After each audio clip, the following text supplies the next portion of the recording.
அனைவருக்கும் வணக்கம். இந்த வீடியோவில் நம்ம என்ன பார்க்க போகிறோம் அப்படின்னு பார்த்தீங்கன்னா, கிராம உதவியாளர் பணிக்கு எப்படி ஆன்லைனில் அப்ளை பண்ணுறது, அது மட்டும் இல்லாமல் அப்ளை பண்ணுறதுக்கு என்னென்ன சர்டிஃபிகேட் தேவை அப்படிங்கிறத டீட்டெயில்டாக பார்க்க போகிறோம்.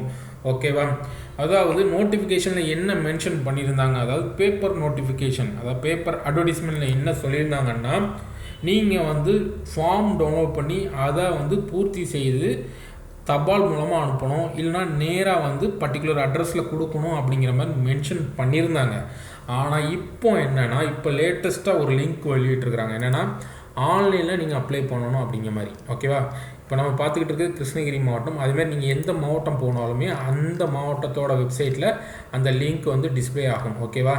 ஆன்லைனில் அப்ளை பண்ணணும், ஆன்லைனில் தான் அப்ளை பண்ணணும் அப்படிங்கிற லிங்க் டிஸ்பிளே ஆகும். ஸோ அதனால் நீங்கள் எந்த டிஸ்ட்ரிக்டாக இருந்தாலுமே நீங்கள் ஆன்லைனில் அப்ளை பண்ணணும். ஸோ மேக்ஸிமம் எல்லா டிஸ்ட்ரிக்கும் ஒரே ஒரு லிங்க் தான்.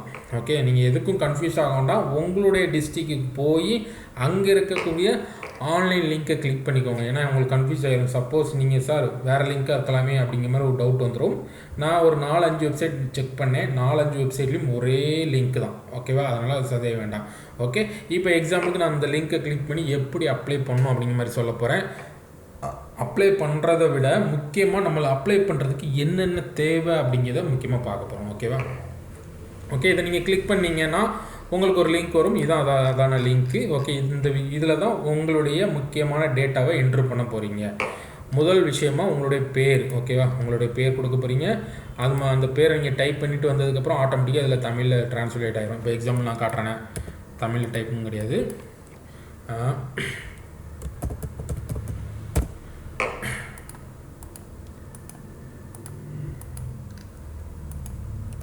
ஆட்டோமேட்டிக்காக மாறிடும். கொஞ்சம் டைம் எடுக்கும், ஏன்னா அந்த சர்வர் கொஞ்சம் ஸ்லோவாக இருக்குது. அதனால் அதை பற்றி கவலைப்படாதீங்க, அது ஆட்டோமேட்டிக்காக மாறிடும். ஓகே, இல்லைன்னா நீங்கள் கூட மேனுவலாக நீங்கள் எங்கேயாவது ஒரு இடத்துல மாறிட்டு பார்த்தீங்களா, ஆட்டோமேட்டிக்காக மாறிட்டு கொஞ்சம் இந்த சர்வர் ஸ்லோவாக இருக்குது, அதனால் டைம் எடுத்துக்கிடும். அடுத்ததாக என்ன பண்ணுறீங்கன்னா, என்ன கேட்டிருக்காங்கன்னா, உங்கள் ஃபாதர் நேம் கேட்டிருக்கிறாங்க, பேசிக்காக உங்களுடைய அட்ரஸ் கேட்டிருக்கிறாங்க. இதுதான் முக்கியம், இதுதான் கேட்டிருக்காங்க. இதையும் தாண்டி ஒரு விஷயம், அதை பற்றி நம்ம ஆல்ரெடி சான்றிதழ்கள்னு ஒரு வீடியோ போட்டிருப்போம். அதாவது இந்த வேலைக்கு விண்ணப்பிக்க என்னென்ன சர்டிஃபிகேட் தேவைப்படுதுன்னு நம்ம ஆல்ரெடி 1 வீக் பிஃபோரே ஒரு வீடியோ போட்டிருந்தோம். அதில் நம்ம என்ன சொல்லியிருந்தோம்னா, சில மாவட்டங்களில் இருந்து இருப்பிட சான்றுகள் கேட்பாங்க அப்படின்னு சொல்லியிருந்தோம். ஓகேவா? அதே விஷயத்த இங்கேயும் கேட்டிருக்கிறாங்க. ஓகேவா? இப்போ நம்மக்கிட்ட நம்மளுடைய படித்த சர்டிஃபிகேட் இருக்கும், கம்யூனிட்டி சர்டிஃபிகேட் இருக்கிறோம், மற்றபடி வேறு என்ன கேட்பாங்க, நம்முடைய ஆதார் கார்டு இருக்கும், மற்ற எல்லா விஷயமும் இருக்கும். ஆனால் நிறைய பேர்கிட்ட நம்முடைய இருப்பிட சான்று, அதாவது நேட்டிவிட்டி சர்டிஃபிகேட் இருக்காது. ஸோ இவங்க என்ன கேட்டிருக்கிறாங்கன்னா அதை கேட்டிருக்கிறாங்க. ஓகேவா? அதனால் அது முக்கியமான விஷயம். ஓகே, நேட்டிவிட்டி சர்டிஃபிகேட் இல்லாதவங்க ஃபஸ்ட்டு அதை வாங்கிக்கோங்க. வாங்கினதுக்கப்புறமா அப்ளை பண்ண ஆரம்பிங்க. மற்றபடி இதில் கேட்டிருக்க டீட்டெயில் எல்லாமே பேசிக் டீட்டெயில் தான். ஓகே, ரொம்ப காம்ப்ளிகேட்டடான விஷயங்கள்லாம் இல்லை, ரொம்ப பேசிக் டீட்டெயில். ஓகேவா? அது எல்லாமே இருந்துச்சுன்னா நீங்கள் ஃபில் பண்ணி போய்கிட்டே இருக்கலாம். ஸோ எது இருக்குன்னு நான் ஓரலாக சொல்லியிருந்தேன். ஃபஸ்ட்டு உங்களுடைய நேம் கேட்பாங்க. நம்ம ஆல்ரெடி சொன்ன மாதிரி நீங்கள் இங்கிலீஷில் டைப் பண்ணிங்கன்னா ஆட்டோமேட்டிக்காக அது தமிழுக்கு வந்துடும்.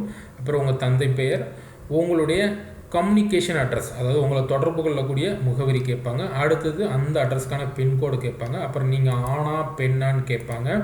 அப்புறம் நீங்கள் எந்த நாட்டை சேர்ந்தவங்கன்னு கேட்பாங்க. ஓகேவா? அடுத்து நீங்கள் என்ன மதத்தை சேர்ந்தவங்கன்னு கேட்டிருக்கிறாங்க. வேறு என்ன கேட்டிருக்கிறாங்கன்னா, வேறு ஏதாவது மதம், இங்கே குறிப்பிட்ட மதம் இல்லாமல் வேறு ஏதாவது மதம் இருந்தால் கூட நீங்கள் அதை மென்ஷன் பண்ணலாம். அப்புறம் எந்த கம்யூனிட்டி கீழே வருவீங்க. ஓகேவா? ஓசியா, பிசி, எம்பிசி, எஸ்சி, எஸ்டியா. ஓகேவா? இந்த கம்யூனிட்டி, எந்த கம்யூனிட்டி நீங்கள் செலக்ட் பண்ணணும். ஓகே, அடுத்தது உங்களுடைய டேட் ஆஃப் பர்த்து. அடுத்த விஷயம், ஓகே, உங்கள் சொந்த மாவட்டம், தாலுக்கா மற்றும் கிராம விவரங்கள் குறிப்பிடணும். ஓகேவா? இது முக்கியமான விஷயம். ஏன்னா நீங்கள் சொந்த கிராமத்தில் மேக்ஸிமம் ஆல்ரெடி எல்லா நோட்டிஃபிகேஷனும் என்ன சொல்லியிருக்காங்க, சொந்த கிராமத்தில் வேக்கன்சி இருந்ததுன்னா அந்த கிராமத்தில் உள்ளவங்களுக்கு தான் முன்னுரிமை கொடுப்போம் அப்படின்னு சொல்லியிருக்காங்க. அதனால் இந்த விஷயத்த தப்பு பண்ணுறாதீங்க. உங்களுடைய சொந்த மாவட்டம் என்ன, சொந்த தாலுக்கா என்ன, சொந்த கிராமம் என்ன, நீங்கள் எந்த கிராமத்துக்கு, ஓகேவா, எந்த கிராமத்துக்கு விண்ணப்பிக்க போகிறீங்க அப்படிங்கிற மாதிரி விஷயங்கள் இதில் இருக்கும். அதெல்லாம் நீங்கள் செலக்ட் பண்ணுற மாதிரி தான் இருக்கும். ஓகே, சப்போஸ் நீங்கள் சென்னை அப்படின்னா அடுத்து எல்லாமே வரும். ஓகே, நான் சொன்ன மாதிரி சர்வர் கொஞ்சம் ஸ்லோவாக இருக்குது, அதனால் வெயிட் பண்ணுங்கள். ஃபஸ்ட்டு சென்னை செலக்ட் பண்ணிங்கன்னா அதில் இருக்கக்கூடிய தாலுக்காக்கள் கொஞ்சம் நேரம் ஆகும் லோட் ஆகிறதுக்கு. ஓகேவா? சர்வர் ஸ்லோவாக இருக்குது, ஒன்றும் வரல அப்படிங்கிற மாதிரி நீங்கள் ரெஃப்ரெஷ் பண்ணிக்கிட்டு இருக்க வேண்டாம். கொஞ்சம் ஸ்லோவாக இருக்கும். வந்துருச்சு பார்த்தீங்களா, வந்துடும். அதில் என்ன கிராமம், ஓகேவா, அப்படிங்கிற மாதிரி கொடுத்துக்கோங்க. அடுத்து எந்த கிராமத்தில் நீங்கள் விண்ணப்பிக்க போகிறீங்க. ஸோ இதெல்லாம் முடிஞ்சிச்சு. அடுத்ததாக கான்டாக்ட் டீட்டெயில்ஸ். ஓகேவா, முக்கியமாக உங்களுடைய ஃபோன் நம்பர், இமெயில் ஐடி.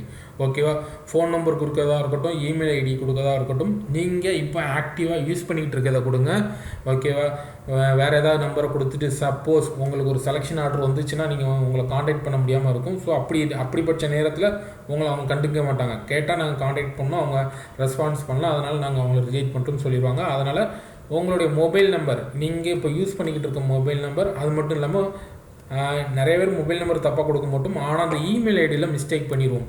சில பேர் இமெயில் ஐடி இப்போ தான் க்ரியேட் பண்ணுவாங்க, க்ரியேட் பண்ணிவிட்டு அதோட பாஸ்வேர்டை மறந்துடுவாங்க, இது எல்லாத்தையும் மறந்துடுவாங்க. அதனால் எது விஷயம் பண்ணுறீங்களோ, நீங்கள் இதில் என்னென்ன டேட்டா கொடுக்குறீங்களோ அது எல்லாமே நோட் பண்ணி வச்சுக்கோங்க. இந்த இமெயில் இப்போ தான் க்ரியேட் பண்ணிங்கன்னா அந்த இமெயிலுக்கு என்ன பாஸ்வேர்டு போட்டிங்க, என்ன அதுக்கு என்ன ஆல்டர்னேட் பாஸ்வேர்டு போட்டிங்க அப்படிங்கிறத ஒரு பேப்பரில் நோட் பண்ணி வச்சுக்கோங்க. அப்போ தான் ஃபைனலாக எப்போவும் உங்களுக்கு மறக்காது. அடுத்தது கல்வி தொகுதி. ஓகேவா, நீங்கள் வந்து 5th வரை நம்ம ஆல்ரெடி சொன்ன மாதிரி ஒரு செலெக்ஷனுக்கு மார்க் உண்டு. நீங்கள் 5th வரை படிச்சிங்கன்னா உங்களுக்கு 7 மார்க்கு உண்டு. அதாவது உங்களுடைய எஜுகேஷனை பொறுத்து 5ஆம் வரை படிச்சிருந்தீங்கன்னா அதுக்கு ஒரு மார்க்கும், ஓகேவா, 10ஆம் மேலே படிச்சிருந்தீங்கன்னா அதுக்கு ஒரு மார்க்கும் அப்படின்னு இருக்குது. ஸோ அதனால் இந்த டேட்டில் நீங்கள் முடிச்சிருக்கணும். ஓகே, சப்போஸ் நீங்கள் டிகிரி முடிக்கிறீங்கன்னா இப்போ 8ஆம் மாதத்தில் முடிச்சிருப்பீங்க டிகிரி. ஆனால் இவங்க என்ன சொல்கிறாங்கன்னா 1/7/2022 அப்படி. அப்போமா நீங்கள் டிகிரி முடித்த மாதிரி அர்த்தம் கிடையாது. எக்ஸாம்பிள் நான் சொல்கிறேன், நீங்கள் 8ஆம் மாதம் டிகிரி முடிச்சிருக்கீங்க, ஆனால் இவங்க என்ன கேட்டிருக்கிறாங்கன்னா இந்த டேட் அப்படின்னு கேட்டிருக்காங்க. ஓகேவா, குவாலிஃபிகேஷன் 5th இந்த டேட்டுக்கு முன்னால் 5th ஸ்டாண்டர்ட் மட்டும் இல்லை, எந்த ஒரு குவாலிஃபிகேஷனாலும் இங்கே மென்ஷன் பண்ணுறது இந்த தேதிக்கு மேலே. ஓகேவா, இந்த தேதிக்கு. ஓகே, அதை புரிஞ்சுக்கணும்னு நினைக்கிறேன். அடுத்தது நீங்கள் உங்களுக்கு ஏதாவது டெக்னிக்கல் குவாலிஃபிகேஷன், டைப் ரைட்டிங், அது மாதிரி ஏதாவது நீங்கள் எக்ஸ்ட்ரா குவாலிஃபிகேஷன் இருந்தால் அதை நீங்கள் மேனுவலாக டைப் பண்ணுறோம். ஓகேவா, டைப் ரைட்டிங்கில் லோவரா அது மாதிரி எதனாலும் நீங்கள் மேனுவலாக டைப் பண்ண வேண்டியிருக்கும். அடுத்தது பார்த்தீங்கன்னா இந்த டிரைவிங் ஸ்கில்லு. ஓகேவா, இதுவுமே நம்ம பார்த்தீங்கன்னா இதுக்கு ஒவ்வொரு மார்க் உண்டு. அதாவது ஓகேவா, 2 வீலர் வச்சுருந்தீங்கன்னா அதுக்கு ஒரு வேல்யூ, அதுக்கு ஒரு மார்க்கும், 4 வீலர் லைசன்ஸ் வச்சுருந்தீங்கன்னா அதுக்கு ஒரு மார்க்கும், அப்படிங்கிற மாதிரி மார்க்குகள் வித்தியாசப்படும். அதனால் இதை கரெக்டாக கொடுத்துருங்க. ஓகேவா, உங்களுக்கு வந்து 4 வீலர் லைசன்ஸ் வச்சுருந்தீங்கன்னா நீங்கள் 4 வீலர்னு போட்டுருங்க. ஓகேவா, இதெல்லாம் செலக்ட் பண்ணிக்கோங்க. உங்களுடைய லைசன்ஸ் நம்பர் அங்கே மென்ஷன் பண்ண வேண்டியிருக்கும். ஓகே, அதை கொடுத்துருங்க. அப்புறம் இந்த லைசன்ஸு எவ்வளோ நாள் வர வேலிடிட்டி அப்படிங்கிறதையும் மென்ஷன் பண்ணிடுங்க. அடுத்ததாக கேட்கக்கூடிய விஷயம் என்னென்னு பார்த்தீங்கன்னா, உங்களுக்கு என்னென்ன லாங்குவேஜ் தெரியும், தமிழ் படிக்க தெரியுமா, இங்கிலீஷ் படிக்க தெரியுமா, ரெண்டுமே தெரியுமா, ரெண்டும். ஓகே, உங்கள் மேலே ஏதாவது குற்ற வழக்குகள் இருக்கான்னு பார்த்துக்கோங்க, அதை மென்ஷன் பண்ணிங்க. அதுக்கடுத்த விஷயம் என்னென்னா, உங்களுடைய ஃபோட்டோ அது மட்டும் இல்லாமல் டாக்குமெண்ட்டும் அப்லோட் பண்ணணும். ஓகேவா, முக்கியமான விஷயம். ஓகே, உங்களுடைய ஃபோட்டோ அதோட சைஸ் பார்த்தீங்கன்னா 50 kbக்கு மேலே இருக்கக்கூடாது, 50 kbக்கு உள்ளே இருக்கணும். ஓகேவா, அப்போ இந்த கேபி சப்போஸ் நிறைய பேருக்கு என்ன பண்ணுவாங்கன்னா, சார் என்னுடைய ஃபோட்டோ இருக்குது பட் ஆனால் அதோட சைஸ் அதிகமாக இருக்குன்னா அந்த சைஸை குறைக்கிறதுக்கு ஆன்லைனில் நிறைய வெப்சைட் இருக்குது. அந்த வெப்சைட் லிங்க் வேணால் நான் கீழே கொடுக்குறேன். அந்த வெப்சைட்டுக்கு உள்ளே போய்ட்டு உங்களுக்கு மேக்ஸிமம் 50 kbன்னு மட்டும் நீங்கள் நோட் பண்ணிங்கன்னா உங்களுடைய ஃபோட்டோ 50 kbக்குள்ளே வந்துடும். ஓகேவா, நீங்கள் அப்லோட் பண்ணக்கூடிய ஃபோட்டோ 50 kbயில் இருக்கணும். அது மட்டும் இல்லாமல் உங்களுக்கு கையெழுத்து 50 kbக்குள்ளே இருக்கணும். அடுத்ததாக முக்கியமான விஷயம், நம்ம ஆல்ரெடி சொன்ன மாதிரி இந்த நேட்டிவிட்டி சர்டிஃபிகேட். ஓகேவா, உங்களுடைய சொந்த சான்றிதழ் பெற்றும், அதாவது நேட்டிவிட்டி சர்டிஃபிகேட், உங்களுடைய இருப்பிட சான்றிதழ்னு சொல்லலாம், அதுதான். அதை வந்து நீங்கள் அப்லோட் பண்ணணும். ஓகேவா, இது எல்லாமே பிடிஎஃப் ஃபார்மேட்டில் இருக்கணும். ஓகேவா, முக்கியமான விஷயம், நிறைய பேர் இமேஜ் ஃபார்மேட்டில் இருக்கும் அப்லோட் பண்ணுவாங்க, ஆனால் இது எல்லாம் பிடிஎஃப் ஃபார்மேட்டில் இருக்கணும்.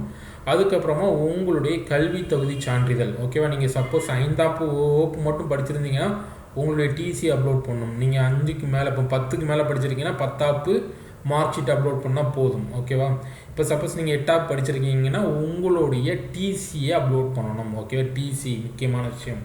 ஓகே, அங்கே ஏன்னா மார்க் ஷீட்னால் கிடையாது. 10th படிச்சிருந்தீங்கன்னா 10th மார்க் ஷீட் வரலாம், 12th படிச்சிங்கன்னா 12th மார்க் ஷீட் அப்லோட் பண்ணலாம், டிகிரி படிச்சிருந்தீங்கன்னா டிகிரி சர்டிஃபிகேட் அப்லோட் பண்ணணும். ஓகே, அடுத்ததான் முக்கியமான விஷயம் உங்களுடைய டிரைவிங் லைசன்ஸ், அதுவுமே அப்லோட் பண்ணணும். அதுவுமே பார்த்தீங்கன்னா பிடிஎஃப் ஃபார்மேட்டில் இருக்கணும். ஓகே, அடுத்தது பார்த்தீங்கன்னா உங்களுடைய ஜாதி சான்றிதழ். ஓகே, ஜாதி சான்றிதழ் அப்லோட் பண்ணணும். அவ்வளோதான், இவ்வளோதான் ஆவணங்கள். இதெல்லாம் மறுபடியும் கடைசியாக டிக் பண்ணி நீங்கள் சப்மிட் பண்ணிடுங்க. இந்த ஃபைனலாக ஒரு கேப்சா கேட்பாங்க, இந்த கேப்சாவை கொடுத்து நீங்கள் ஃபைனலாக சேவ் பண்ணிட்டீங்கன்னா உங்களுடைய அப்ளிகேஷன் பூர்த்தி ஆகிரும். ஓகே, இதில் வந்து எடிட்டிங் ஆப்ஷன் கொடுக்க மாட்டாங்க மேக்ஸிமம். ஏன்னா நம்மளுக்கு வந்து இதுக்கு ஒரு யூசர் ஐடி பாஸ்வேர்டு கொடுத்தா மட்டும்தான் எடிட்டிங் ஆப்ஷன் வரும். முக்கியமான விஷயம் என்னென்னா இதுதான். நிறைய பேர் தப்பு பண்ணிடுவீங்க, தப்பு பண்ணிட்டீங்கன்னா இதில் திருத்த முடியாது. ஒன் டைம் அப்ளை பண்ணிங்கன்னா அப்ளை பண்ணது தான். ஏன்னா இந்த இதுக்கு ஒரு எக்ஸாம் ஃபீஸும் கிடையாது, எதுவுமே கிடையாது.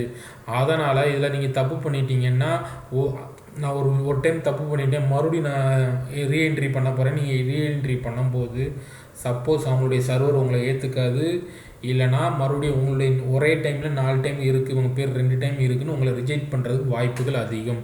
அதனால் ஒரு டைம் பண்ணும்போது நீங்கள் உங்களுடைய டேட்டாவை திரும்ப திரும்ப செக் பண்ணிக்கோங்க. ஓகே, திரும்ப செக் பண்ணிவிட்டு ஃபைனலாக சேவ் கொடுங்க.